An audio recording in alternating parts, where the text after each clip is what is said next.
क्योंकि ये भारत का शासन प्रशासन जिसके कलम के बदौलत चलता है, उसको भरी संसद में अपमान करने का काम, बाबा साहब को अपमानित करने का काम इस देश की मनुवादी शासन ने, अमित शाह ने गृह मंत्री रहते हुए ये काम किया है।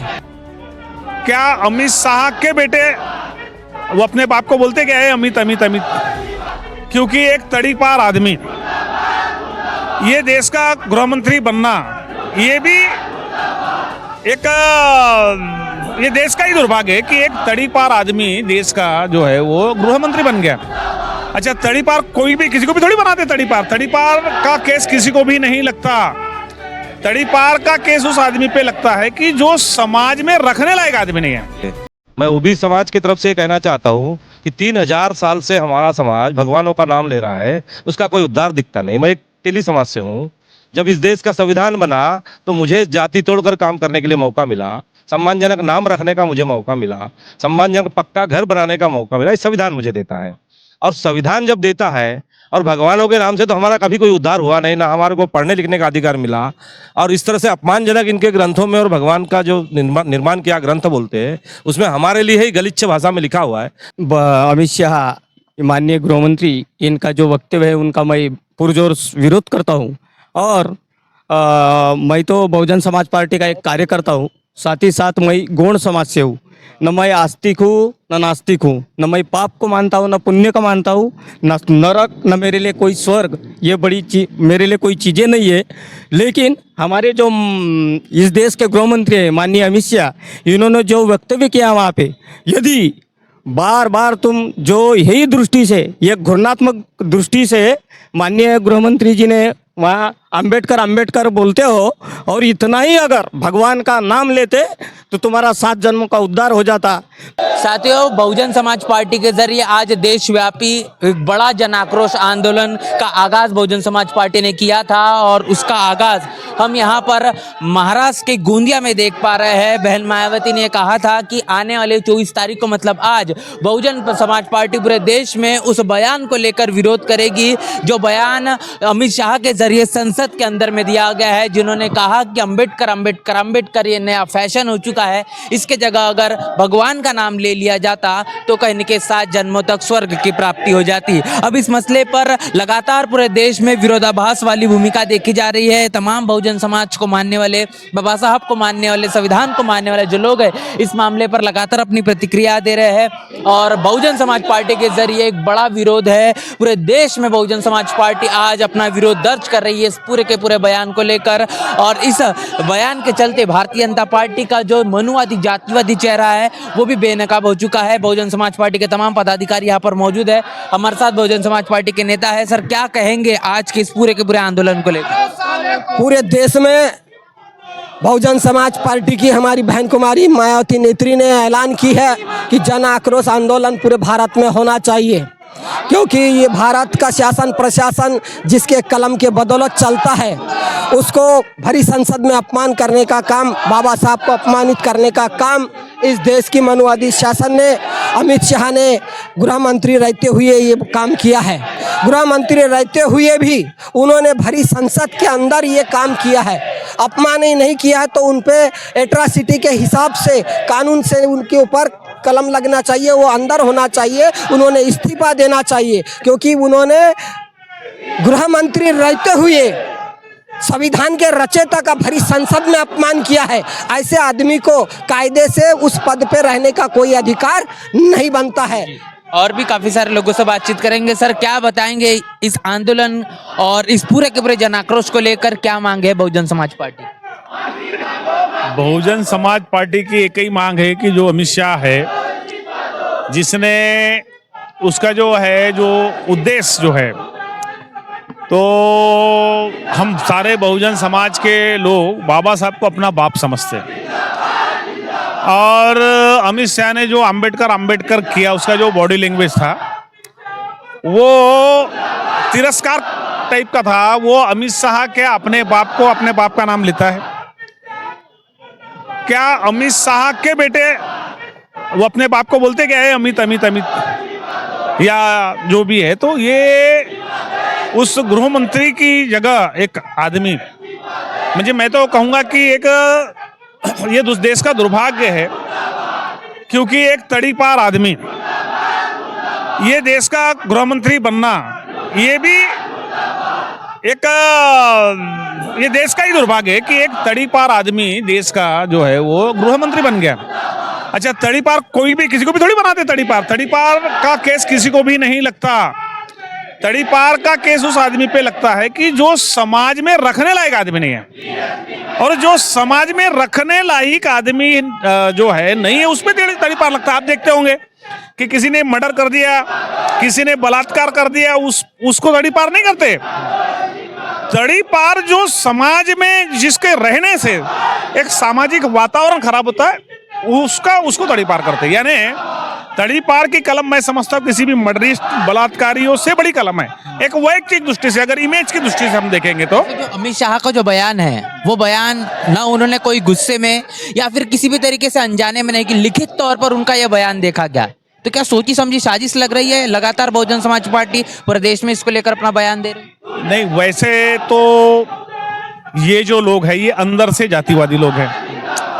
अब ये तो बहुजन समाज के लोगों को समझना है कि भैया आप जो इनको वोट देते हैं, और कोई एससी समाज के साथ ही, और बाबा साहब रही बात जैसे संविधान की, अब संविधान के बारे में बोला तो संविधान जो को प्रोटेक्ट कोई एक ही समाज को, जाति को तो नहीं करता ना, देश के हर एक व्यक्ति को प्रोटेक्ट करता है। तो संविधान के बारे में अगर उसने कोई बात बोला तो ये तो देश के लिए देश का अपमान है, नहीं है कोई एक पर्टिकुलर। अब ठीक है कि बहुजन समाज पार्टी संविधान को एजेंडा बना के चलती है, इसलिए उसे ज्यादा बुरा लगा। बाकी लोगों को बुरा लगा ही नहीं, क्योंकि वो अनलिटरेट है सोशली। संविधान का जितना भला फायदा मैं समझता हूँ एससी समाज को, SC ST OBC Bahujan Samaj को हो, उससे ज्यादा सवर्ण समाज को हुआ, सवर्ण समाज की महिलाओं को हुआ। तो उन लोगों ने भी आना चाहिए। लेकिन कैसा है कि अभी संविधान या बाबा साहब को इन लोगों ने एक सीमित दायरे में रख दिया, जबकि सीमित दायरे के लोग तो ये गांधी गोलवोल कर रहे, इनकी विचारधारा मानवतावादी नहीं है, सब सीमित दायरे के लोग हैं। लेकिन कैसा है कि देश में सरकार इनकी है, इनका मीडिया है, तो इसीलिए जो है ये कुछ कर पा रहे हैं। और ये ताकत जो है, अच्छा ये ताकत किसकी है? हमारी तो बैसाखी है ना, हमारे लोगों की, बहुजन समाज के लोगों की। अगर ये बैसाखी निकाल दिए तो 2 करोड़ के लोग हैं ये। तो मैं समझता हूँ कि ये डेलिबरेटली जो बोला गया ये षड्यंत्र है, और ये डेलिबरेटली तो है, लेकिन एक नफरत भी है उसके अंदर मुझे वो है, क्योंकि वो पार्टी भी जो है उसका जो है, तो उसका हम लोग विरोध करने आ जाए। तो यहाँ पर एक बात देखी जा रही है कि बहुजन समाज पार्टी पूरे के पूरे मसले को लेकर विरोध तो कर ही रही है, लेकिन इसी के साथ साथ कांग्रेस भी अपना विरोध जता रही है। इसको लेकर क्या कहेंगे कि कांग्रेस अब बाबा साहब का जो नारे जय भीम के संसद में लगा रही है, और इस पूरे के पूरे मसले का वो भी विरोध करे, कैसे देख रहे, क्या कहेंगे इस पर? ज्या पद्धतीने काँग्रेस सुद्धा विरोध करत आहेत, पण काँग्रेसचा जो विरोध आहे कुठे ना कुठे हा देखाव्याचं स्वरूप दिसत आहे। ज्या पद्धतीने त्यांनी अमित शहाचा इस्तीफा म्हणजे राजीनामा मागायला पाहिजे, त्या पद्धतीने ते राजीनामा मागून राहिले नाही। तर मला असं वाटते कुठे ना कुठे काँग्रेस सुद्धा एक आमच्या म्हणजे दलित आदिवासी बहुजन समाजाच्या भावनाशी खेळत आहे, हा स्पष्टपणे आम्हाला चित्र दिसत आहे। ज्या पद्धतीने त्यांनी खरोखरच त्यांना असं वाटत आहे की बाबासाहेब आंबेडकरांचा अपमान झालेला आहे, त्या क्षणी तिथून त्यांनी आपला अमित शहाच्या राजीनाम्याची आक्रोशित होऊन मागणी करायला पाहिजे होती। पण त्या पद्धतीने काँग्रेस सुद्धा कुठे ना कुठे राजनीति करत आहे, हा स्पष्टपणे चित्र दिसून येत आहे। जी सर, क्या कहेंगे पूरे के पूरे विरोध को? खासतौर पर लगातार जो है ओबीसी तबका है वो इस आरक्षण वाले मुद्दे पर कहने की काफी ज्यादा जो है उग्र नहीं दिखता, या फिर उसे नहीं लगता कि अगर संविधान का बाबा साहब का अपमान हुए तो उतना बहुत बड़ा मैटर नहीं है। लेकिन अब जो विरोध आप यहाँ पर देख रहे हैं, आप खुद ओबीसी तबके से आते हैं, क्या कैसा देख रहे हैं इस पूरे मसले को? सर, हम ये देखते हैं कि ये इस समाज को भड़काने के लिए और इस तरह के वक्तव्य करके इस समाज को एक उनका जो काम है उससे हटा करके अपने विरोध में खड़ा करके खुद का बड़ा करना चाहते हैं। मैं ओबीसी समाज की तरफ से कहना चाहता हूँ कि 3000 साल से हमारा समाज भगवानों का नाम ले रहा है, उसका कोई उद्धार दिखता नहीं। मैं एक तेली समाज से हूँ। जब इस देश का संविधान बना तो मुझे जाति तोड़कर काम करने के लिए मौका मिला, सम्मानजनक नाम रखने का मुझे मौका मिला, सम्मानजनक पक्का घर बनाने का मौका मिला। ये संविधान मुझे देता है, और संविधान जब देता है, और भगवानों के नाम से तो हमारा कभी कोई उद्धार हुआ नहीं, ना हमारे को पढ़ने लिखने का अधिकार मिला। और इस तरह से अपमानजनक इनके ग्रंथों में, और भगवान का जो निर्माण किया ग्रंथ बोलते हैं उसमें हमारे लिए ही गलिच्छ भाषा में लिखा हुआ है, वो धर्म हमारे धर्म ग्रंथ नहीं हो सकते हैं। और इसलिए जब हमें समझ में आया तो मैं उस समय से इस फुले शाह अम्बेडकर के मिशन में हूँ और मैं मेरे समाज को लगातार इस बात को जता रहा हूँ। और बहुत अच्छा मौका इन्होंने दिया है मुझे कि आज 3000 साल से हमारे समाज की जो गुलामी थी, जो भगवानों का नाम लेके दूर नहीं हुई, वो संविधान से दूर हुई, ये बताने का मौका मुझे संविधान से मिला है। और अमित शाह ने जो मौका दिया है मुझे जन तक जाने के लिए, इस बात को लेके मैं इस बात का उनको धन्यवाद भी देता हूँ और इस बात को करने का उनका निषेध भी करता हूँ, क्योंकि इतनी बड़ी बात जो संविधान का इस देश के अंदर में जो है, हमको संविधान के रास्ते इस देश को ऊपर उठाना चाहिए। हम धर्मों की लड़ाई लड़ाकर यहाँ के लोगों को एक लड़ाई में लेना चाहते हैं। इस बात को मैं संदेश देना चाहता हूँ कि बहुजन समाज जल्दी जाग जाए, अन्यथा आने वाले समय में फिर से गुलामी आ सकती है। क्या कहेंगे सर, पूरे के पूरे विरोध को लेकर लगातार तमाम तबके के लोगों से हमने बातचीत की। ओबीसी समाज के लोगों ने कहा कि हमको स्वर्ग की प्राप्ति कभी नहीं इस तमाम धर्म ग्रंथों से मिली है। क्या लगता है कि अमित शाह के बयान के पीछे कारण क्या होगा? अमित शाह माननीय गृहमंत्री, इनका जो वक्तव्य है उनका मैं पुरजोर विरोध करता हूँ। और मैं तो बहुजन समाज पार्टी का एक कार्यकर्ता हूँ, साथ ही साथ मैं गौण समाज से हूँ। न मैं आस्तिक हूँ न नास्तिक हूँ, न मैं पाप को मानता हूँ न पुण्य को मानता हूँ, न नरक न मेरे लिए कोई स्वर्ग, ये बड़ी मेरे लिए कोई चीज़ें नहीं है। लेकिन हमारे जो इस देश के गृहमंत्री हैं माननीय अमित शाह, इन्होंने जो वक्तव्य किया वहाँ पे, यदि बार बार तुम जो यही दृष्टि से, ये घृणात्मक दृष्टि से माननीय गृहमंत्री जी ने वहाँ अंबेडकर बोलते हो और इतना ही अगर भगवान का नाम लेते तो तुम्हारा 7 जन्मों का उद्धार हो जाता। तो मैं अमित शाह से जी पूछना चाहता हूँ कि आप संविधान के मानने वाले हो, संविधान को जो दम भरते हो आपके, हम संविधान मानने वाले लोग हैं, तो इस देश के अंदर में नया पार्लियामेंट का उद्घाटन हुआ, फिर वो जो हमारी राष्ट्रपति थी उसको क्यों नहीं बुलाया गया? तो क्योंकि वो आदिवासी समाज से क्या इसी पीछे हो सकता है वो, या तो फिर वो हिंदू धर्म के ग्रंथ के अनुसार वो विधवा थी, तो विधवा भी वो एक यानी मनुष्य छाया ऐसा बोला जाता है, तो वही हिसाब से उसको बुलाया नहीं गया। लेकिन मोदी जी तो संविधान को लगाते हैं सर माथे से। वो अभी क्या है, इस देश में 75 साल से कांग्रेस बीजेपी का वही तो नूरा कुश्ती चल रहे, संविधान को मस्तक पे लगा के हम संविधान पे चल रहे। राहुल गांधी भी नीले नीले हो गए संसद में। नहीं तो वो नाटक, अरे वो जो गांधी जी नाटक करते थे अपने जमाने में बाबा साहब के वक्त, वही नाटक उनके नाती ने भी पढ़ा है, वो भी नाटक करना ही जानते हैं और कर रहे।